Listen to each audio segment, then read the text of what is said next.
The wind moved slowly through the tall African grass. A lone wooden cabin stood isolated beneath the open sky.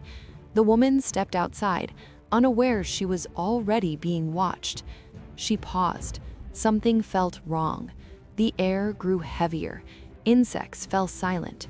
A faint rustle came from the grass near the cabin. Her hand tightened instinctively. She turned her head slowly. A black cobra rose from the grass, hood spread wide. Sunlight reflected off its scales. It froze, measuring distance. From the nearby rocks, a mongoose appeared, body low, eyes sharp. Predator met predator. The woman stood trapped between them, no weapon drawn yet, only instinct. The cobra struck first, fast and precise. The mongoose dodged cleanly. Dust exploded beneath them. The mongoose countered aggressively. The cobra recoiled, hissing louder. The woman stepped back carefully. Her boot cracked a twig. The cobra turned instantly. Its attention shifted to her. The cobra lunged toward her leg. She jumped back just in time. Her heart pounded. She pulled a survival knife from her belt.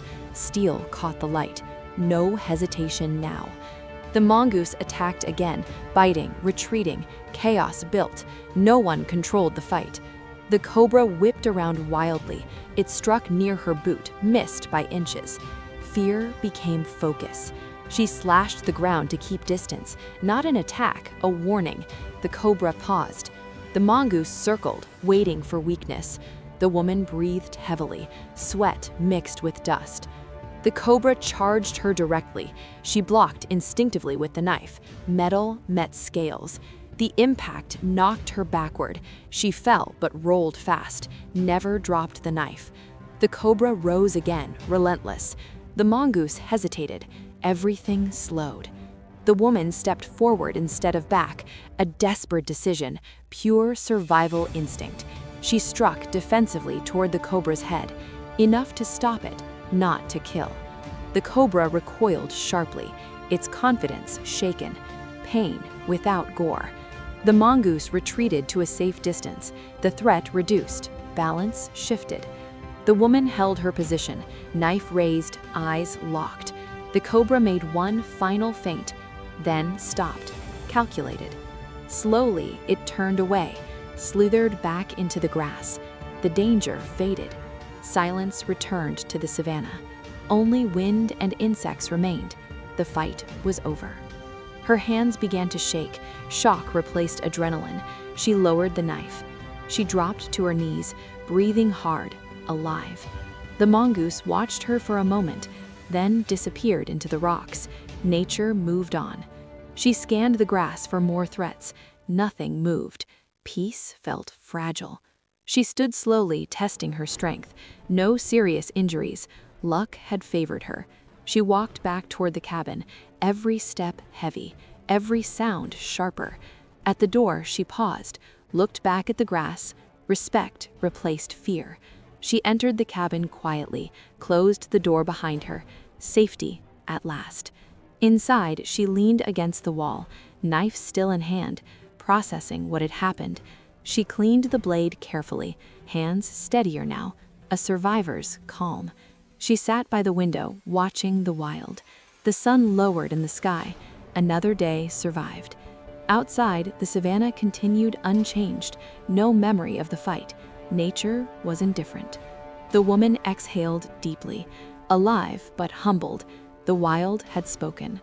A wide final view of the African wilderness, a small cabin, endless land.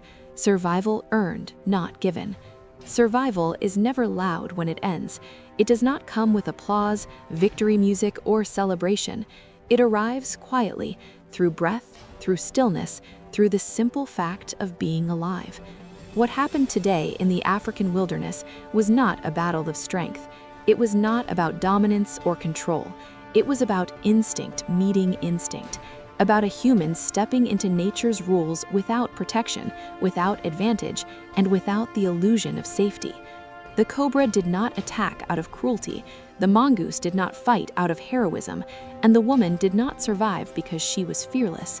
She survived because fear sharpened her awareness. In the wild, every movement has meaning, every pause carries risk. The cobra's strike was not anger, it was calculation. The mongoose's aggression was not bravery, it was survival. And the woman standing between them was never meant to be part of that equation. Yet nature does not ask permission. Living alone in the wilderness teaches a lesson that modern life often hides. There are no guarantees, no rules that promise safety, no walls strong enough to keep danger away forever. The cabin offered shelter, but the land outside belonged to something older, something stronger.